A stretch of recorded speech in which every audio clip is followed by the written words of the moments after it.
Hello, viewers. Good afternoon, good day, good night, good evening, wherever you're watching me from. Have you heard of a kingdom where the people are totally uncivilized? Have you heard of the proverb that says that it is the one high man that is the king of the blind kingdom? This story of Lamba kingdom talks about such kind of story.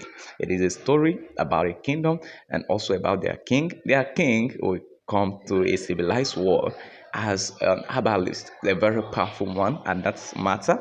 And he will go back to this uncivilized village and bring things like MP3, which they refer to as a speaking calabash from the gods. He tells them that whatever he brings is from the gods. Can you imagine a kind of kingdom like this in this kind of sophisticated and civilized era in which the chief priest of that kingdom also play along because he and the king knows about this plan. It's just to deceive the people and keep them under colonialism. He brought a glass that he told them that it is the mind of the gods, that when they look at this glass, they are going to see themselves as the gods, as the thinking of the gods.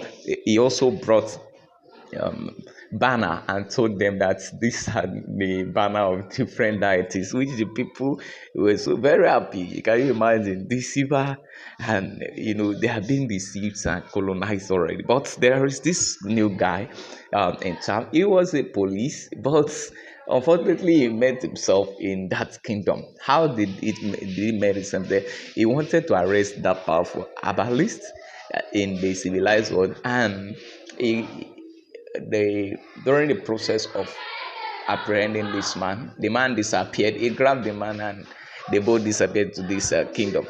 So you have not seen the best of KamoState yet.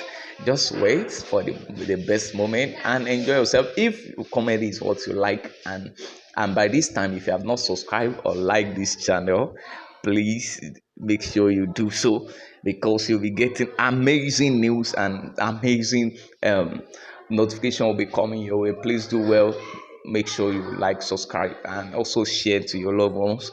Don't be the one that will enjoy this comedy alone.